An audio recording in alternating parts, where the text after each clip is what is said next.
തന്നെ നോക്കി മയക്കിയ പെണ്ണേ നിന്റെ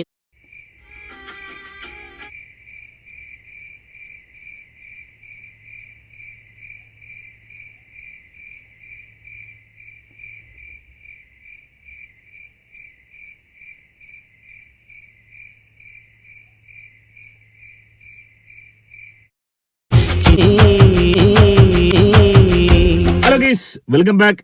അതെ, പ്രമുഖ നടിയും നർത്തകിയും ഗായികയും മോഡലും ഹെയർ ഹോസ്റ്റസും എഞ്ചിനീയറും ഒപ്പം തന്നെ നഴ്സും ബിഗ് ബോസ് താരവും ബാർ ഡാൻസറും ബാറുകളുടെ അംബാസിഡറുമായ നമ്മുടെ എല്ലാം പ്രിയ താരം നമ്മൾ നെഞ്ചിലേറ്റിയ രേണു സുധി. അതെ, രേണു സുധിയുടെ ഏറ്റവും പുതിയ സിനിമ ആൽബത്തിന് വേണ്ടിയായിരുന്നു ലക്ഷോപലക്ഷം ആളുകൾ കാത്തിരുന്നത്. അതിനുവേണ്ടി കാത്തിരിക്കാനുള്ള പ്രധാന കാരണം താരത്തിന്റെ തന്നെ ചില വെളിപ്പെടുത്തലാണ്. തന്റെ ഇതുവരെ പുറത്തു വരാത്ത രീതിയിലുള്ള ചൂടൻ രംഗങ്ങൾ, ഇന്റിമേറ്റ് രംഗങ്ങൾ ഉണ്ടെന്നായിരുന്നു താരം വെളിപ്പെടുത്തിയത്. അങ്ങനെ ഏറ്റവും ഒടുവിൽ താരത്തിന്റെ സിനിമ റിലീസായിരിക്കുന്നു. ഏറെ ഞെട്ടലുളവാക്കുന്ന ചില സംഭവങ്ങളാണ് നടന്നിരിക്കുന്നത്. താരത്തിന് കടുത്ത തിരിച്ചടി ഉണ്ടായിരിക്കുന്നു. 6 ലക്ഷം രൂപയോളം മുതൽ മുടക്കിയെടുത്ത Manoj, mister and Mrs Manoj ആണ് ഇതിന്റെ നിർമ്മാതാക്കൾ. 6 ലക്ഷം രൂപയോളം മുതൽ മുടക്കിയാണ് എടുത്തത്. കനത്ത തിരിച്ചടി ഉണ്ടായിരിക്കുന്നു. അതായത് റിലീസ് ദിവസമായ ഇന്നലെ വെറും 20,000 പേര് മാത്രമാണ് താരത്തിന്റെ വീഡിയോ കണ്ടിരിക്കുന്നത്. ട്രെൻഡിങ്ങിൽ വന്നില്ല എന്ന് മാത്രമല്ല, 1 ലക്ഷം ആളുകൾ പോലും, വ്യൂവേഴ്സിനെ പോലും ആദ്യ ദിവസം കവർ ചെയ്യാൻ സാധിച്ചില്ല. താരം നടത്തിയ ചില കള്ളത്തരങ്ങളാണോ ഇതിന് കാരണം? നമുക്ക് പോകാം. എന്തൊക്കെയാണ് സംഭവിച്ചിരിക്കുന്നത് വളരെ വിശദമായി തന്നെ പരിശോധിക്കാം. ആദ്യമായിട്ട് വീഡിയോ കാണുന്നവർ വീഡിയോ ഒന്ന് ലൈക്ക് ചെയ്ത് ചാനൽ സബ്സ്ക്രൈബ് ചെയ്ത് വീഡിയോ ഒന്ന് ഹൈപ്പ് ചെയ്ത് കാണാൻ ശ്രമിക്കുക. ഒരു ആൽബം എന്ന് പറയുന്നത് വളരെ ദൃശ്യഭംഗിയുള്ള ഒരു ആൽബമാണ്. നല്ല പാട്ടുമാണ്, പറയാതിരിക്കാൻ നിവൃത്തിയില്ല. നന്നായി ഒരു പകയും പാട്ട് പാടിയിട്ടുണ്ട്, നന്നായി ഒപ്പിയെടുത്തിട്ടുണ്ട്. RJ ലച്ചു എന്ന് പറയുന്ന ഒരു പെൺകുട്ടിയാണ്, പെൺകുട്ടിയാണ് ഈ ഒരു സിനിമ ഡയറക്റ്റ് ചെയ്തിരിക്കുന്നത്. പ്രധാന കഥാപാത്രങ്ങളായിരിക്കുന്നത് മറ്റാരുമല്ല, നമ്മൾ നെഞ്ചിലേറ്റിയ രേണു സുധി നായികയാകുമ്പോൾ നായകനായി നമ്മുടെ എല്ലാം പ്രിയപ്പെട്ട മറ്റൊരു താരം, അതേ നിരവധി ആളുകൾ നെഞ്ചിലേറ്റിയ ദാസേട്ടൻ കോഴിക്കോട് എന്ന് പറയുന്ന ആ ഒരു പകയനാണ് ഓപ്പോസിറ്റ് അഭിനയിച്ചിരിക്കുന്നത്. അതായത് ഈ ഒരു സിനിമയുടെ ഇതിവൃത്തം എന്ന് പറയുന്നത് പ്രമുഖ താരം ധാവണിയൊക്കെ ഉടുത്ത് വയല് വഴി കടന്നു വരുമ്പോൾ യാകസ്മികമായി ദാസേട്ടനെ കാണുന്നു. ദാസേട്ടൻ അവിടുത്തെ ഒരു കൂലിപ്പണിക്കാരനാണ്. ദാസേട്ടനും ഓന്റെ സുഹൃത്തും വയലിൽ പണിയെടുക്കുന്ന 2 പഹയന്മാരാണ്. ഒരു വയലിൽ പണിയെടുത്തുകൊണ്ട് നിൽക്കുമ്പോൾ വയൽ വരമ്പിലൂടെ താരവും താരത്തിന്റെ സുഹൃത്തുക്കളും നടന്നു വരുന്നു. താരം ചെറുതായി ഒന്ന് മുള്ളിലോ മറ്റോ തട്ടി അവിടെ വീഴുന്നു. അപ്പോൾ താരത്തെ ദാസേട്ടൻ കാണുകയും സൗന്ദര്യധാമമായ താരത്തിന്റെ ലുക്ക് കണ്ട് ദാസേട്ടൻ എന്ന് പറയുന്ന ആ ഒരു പഹയന്റെ കണ്ണ് മഞ്ഞളിച്ച് ഓൻ വിഭ്രംജിച്ച് തന്റെ പണി പോലും കളഞ്ഞിട്ട് നിൽക്കുന്ന ഒരു കാഴ്ചയാണ് കാണുന്നത്. അതിനുശേഷം പിന്നെ കാണാൻ സാധിക്കുന്നത് താരത്തിന്റെ പുറകെ ഇടതടവില്ലാതെ ഇങ്ങനെ നടക്കുന്ന ദാസേട്ടൻ എന്ന് പറയുന്ന പഹയനാണ്. താരത്തെ വളച്ചെടുക്കാൻ വേണ്ടി അവർ കള്ളഹിമാറ് ആവുന്നത്ര പഠിച്ച പണി നടത്തുന്നുണ്ട്. പല അഭ്യാസങ്ങൾ ഓൻ ഇറക്കുന്നുണ്ട്. അതിലൊന്നും താരം വീഴുന്നില്ല. താരം ഓനെ പരമാവധി ഓനെ റിജക്റ്റ് ചെയ്ത് ഓനെ ഒഴിവാക്കി വിടുന്ന കാഴ്ചയാണ് കാണാൻ സാധിക്കുന്നത്. മുഖഭാവങ്ങളൊക്കെ വളരെ കൃത്യമായി ഒപ്പിയെടുത്തിരിക്കുന്നു. താരത്തിന്റെ ആ ഒരു റിജക്ഷനും താരത്തിന്റെ ദേഷ്യവും ഒക്കെ വളരെ കൃത്യമായി ജനങ്ങളിലേക്ക് എത്തിക്കാൻ ഡയറക്ടർക്ക് സാധിച്ചിരിക്കുന്നു. അതിനുശേഷം പിന്നീട് കാണിക്കുന്നത് ദാസേട്ടനും പ്രമുഖ താരവും തമ്മിൽ വയലിൽ വെച്ചുള്ളൊരു സീനാണ്. അതായത് പാടത്ത് പണിയെടുത്തുകൊണ്ടിരിക്കുന്ന ദാസേട്ടൻ ആ ഒരു സീനിൽ ഷർട്ട് കഴിച്ചിട്ടിട്ട് ഒരു തോർത്തുമുണ്ട് മാത്രമാണ്. ഓന്റെ ബോഡിയൊക്കെ കുറച്ചുകൂടെ ഒന്ന് ഡെവലപ്പ് ആയിരിക്കുന്നു. മുൻപുണ്ടായതിനേക്കാൾ കുറച്ച് ശക്തി ഓൻ ആർജിച്ചിരിക്കുന്നു. അങ്ങനെ ഓൻ നിൽക്കുമ്പോൾ കുറച്ച് എക്സ്പോസ്ഡ് ആയി തന്നെ നമ്മുടെ താരം നടന്നു വരികയാണ്. താരം എന്തോ ചോറോ കഞ്ഞിയോ മറ്റോ കൊണ്ടുവരികയാണ്. ഭാര്യ ഭർത്താവായി ഇവർ മാറിയെന്ന് സംശയിക്കേണ്ടിയിരിക്കുന്നു. ഇവരുടെ കല്യാണം കഴിഞ്ഞിരിക്കുന്നു. ഭാര്യ ഭർത്താവായി മാറിയതിന് ശേഷം ഓനിക്ക് ചോറ് കൊണ്ടുവരുവാണ് താരം. പിന്നീട് എന്താണ് ഉണ്ടായത്? ഭർത്താവിന് കൊണ്ടുവന്ന ചോറ് അല്ലെങ്കിൽ കഞ്ഞി ഭർത്താവിനായി വിളമ്പി കൊടുക്കുന്നു പാടവരമ്പിൽ വെച്ചു. അതെടുത്ത ഒരു പഹയൻ കഴിക്കുമ്പോൾ നാണിച്ച് തലകുനിച്ച് താരം എങ്ങനെ ഇരിക്കുന്നു. അതായത് ആ ഒരു ഭക്ഷണം കഴിച്ച ദാസേട്ടൻ എന്ന് പറയുന്ന പഹയന്റെ മുമ്പിലിരുന്ന് താരം വികാര പരവശയാകുന്നു. അത് കണ്ട് ദാസേട്ടൻ മതിമറക്കുന്നു. ഓന്റെ പരിസരബോധം നഷ്ടമാവുന്നു.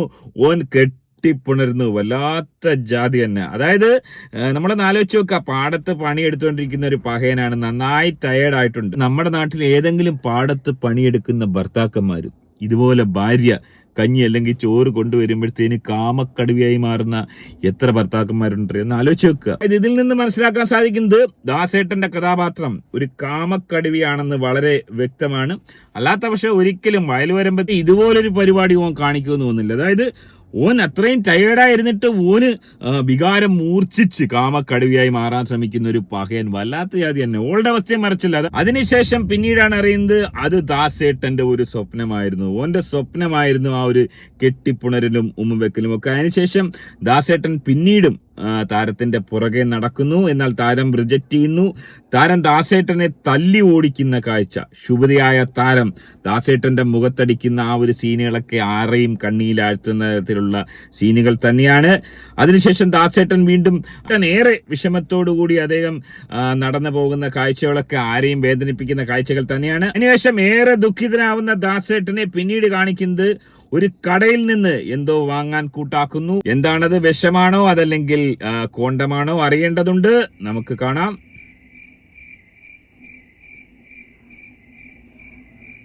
അല്ല, ദാസേട്ടൻ സിഗരറ്റ് ആണ് വാങ്ങിച്ചിരിക്കുന്നത്. സിഗരറ്റ് വാങ്ങി പുകച്ചുകൊണ്ട് ദാസേട്ടൻ വളരെ ക്ഷുഭിതനായി ഓൻ എവിടേക്ക് പോകുകയാണ്. ഓൻ താരത്തിന്റെ വീട് തെരയുന്ന കാഴ്ചയാണ് കാണാൻ സാധിക്കുന്നത്. ഒരു പെൺകുട്ടിയോട് വീട് ചോദിക്കുന്നുണ്ട്. അതിനുശേഷം താരത്തിന്റെ വീട്ടിലേക്ക് ആദ്യമായി ദാസേട്ടൻ എന്ന് പറയുന്ന പഹയൻ എത്തുമ്പോൾ കാണുന്ന കാഴ്ച ഏറെ ഭയാനകമായ കാഴ്ച തന്നെയാണ്. അതായത് താരം മാരീഡായിരുന്നു, താരത്തിന് വലിയൊരു മകളുണ്ട്, താരത്തിന്റെ ഭർത്താവ് കിടപ്പ് രോഗിയാണ്. ആ ഒരു ഭർത്താവിന് കഞ്ഞി കോരി കൊടുക്കുന്ന താരത്തെയാണ് കാണാൻ സാധിക്കുന്നത്. വളരെ ദുഃഖത്തോടു കൂടി ദാസേട്ടൻ എന്ന് പറയുന്ന ഒരു കള്ള ഹിമാറ് പഹയൻ തിരിച്ചു നടക്കുന്ന ഒരു കാഴ്ചയാണ്. ഈ ഒരു ആൽബം വളരെ അർത്ഥവത്തായ ഒരു ആൽബം തന്നെയാണ്. എന്നാൽ ഏറെ ചോദ്യചിഹ്നങ്ങൾ ഇതുമായി ബന്ധപ്പെട്ട്, ഇതിന്റെ കഥയുമായി ബന്ധപ്പെട്ട് ഉയരുന്നുണ്ട്. താരത്തിന്റെ മുൻകാല ആൽബങ്ങളെ പോലെ ഏറെ ദുഃഖകരമായ ഒരു എൻഡാണ് ഉണ്ടായിരിക്കുന്നത്, ഏറെ ദുഃഖകരമായ ഒരു പര്യവസാനം. അതുകൊണ്ടാണോ എന്നറിയില്ല, താരത്തിന്റെ ഈ ആൽബം വളരെ തകർച്ചയിലേക്കാണ് പോകുന്നത്. വൻ തിരിച്ചടിയാണ് ഉണ്ടായിരിക്കുന്നത്. പ്രൊഡ്യൂസറിന് 6 ലക്ഷത്തോളം രൂപ നഷ്ടമായിരിക്കുന്നു. താരം ഇതുമായി ബന്ധപ്പെട്ട്, അതായത് ഈ ഒരു ആൽബത്തിന് മുന്നോടിയായി താരം 1.5 ലക്ഷം രൂപയുടെ ട്രീറ്റ്മെന്റ് ആണ് തന്റെ പല്ലിന് വേണ്ടി നടത്തിയത്. അതും കൂടെ ഒന്ന് കാണാം. നമസ്കാരം. അപ്പൊ ഞാൻ നവോക്കറിലാണ്. ഇന്ന് എന്റെ ടീത്തിന്റെ ട്രീറ്റ്മെന്റ് സ്റ്റാർട്ട് ചെയ്യാണ്. ഒന്നാമതായിട്ട് നമ്മുടെ പല്ല് പൊങ്ങിയിരിക്കുന്നതുകൊണ്ട് അതിന്റെ അലൈനർ ട്രീറ്റ്മെന്റും, അതുപോലെ പല്ല് മിസ്സിംഗ് ആയിട്ടുള്ള സ്ഥലത്ത് ഇംപ്ലാന്റും ചെയ്യുന്നുണ്ട്.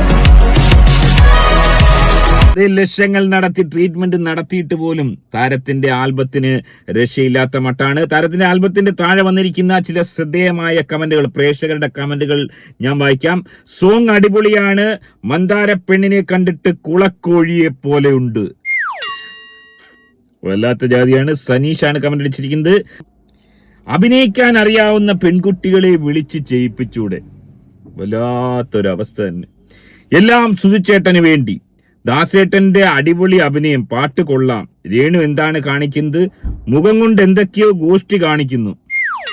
താരത്തെ അപമാനിക്കാൻ എങ്ങനെ ധൈര്യം വരുന്നു എനക്കൊക്കെയാണ് എനിക്ക് ചോദിക്കാനുള്ളത്. ദാസേട്ടന്റെ ഒപ്പം നിൽക്കാൻ പറ്റിയ എത്രയോ വേറെ കഴിവുള്ളവരുണ്ട്. കഷ്ടം, വല്ലാത്തൊരവസ്ഥ തന്നെയാണ്. പക്ഷെ നിങ്ങൾ ഒരു കാര്യം മനസ്സിലാക്കണം, ഈ ഒരു ആൽബം ഏറ്റവും അധികം ബിസിനസ് ചെയ്യുന്നത് താരത്തിന്റെ ഫോട്ടോ വെച്ച്, അല്ലെങ്കിൽ താരത്തിന്റെ സെലിബ്രിറ്റി പരിവേഷം വെച്ച് തന്നെയാണ്.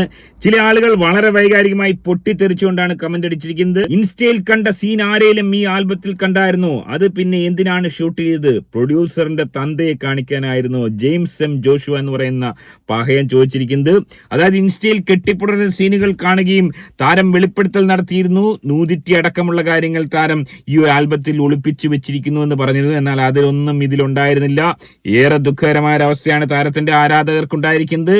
താരത്തിന്റെ ആരാധകർക്കും ഒപ്പം തന്നെ പ്രൊഡ്യൂസേഴ്സിനും കനത്ത തിരിച്ചടിയാണ് ഉണ്ടായിരിക്കുന്നു. എന്തുകൊണ്ടായിരിക്കാം താരത്തിന്റെ ഈ ഒരു ആൽബത്തിന് ഇത്രയും അധികം തിരിച്ചടി ഉണ്ടായത്? എങ്ങനെയാണ് നിങ്ങൾ വിലയിരുത്തുന്നത്? നിങ്ങളുടെ അഭിപ്രായം കമന്റായി അറിയപ്പെടുത്തുക. ആദ്യമായിട്ട് വീഡിയോ കാണുന്നവർ വീഡിയോ ഒന്ന് ലൈക്ക് ചെയ്ത് ചാനൽ സബ്സ്ക്രൈബ് ചെയ്ത് വീഡിയോ ഒന്ന് ഹൈപ്പ് ചെയ്ത് കാണുക. മറ്റൊരു വീഡിയോ ആയിട്ട് കാണാം. ബൈ.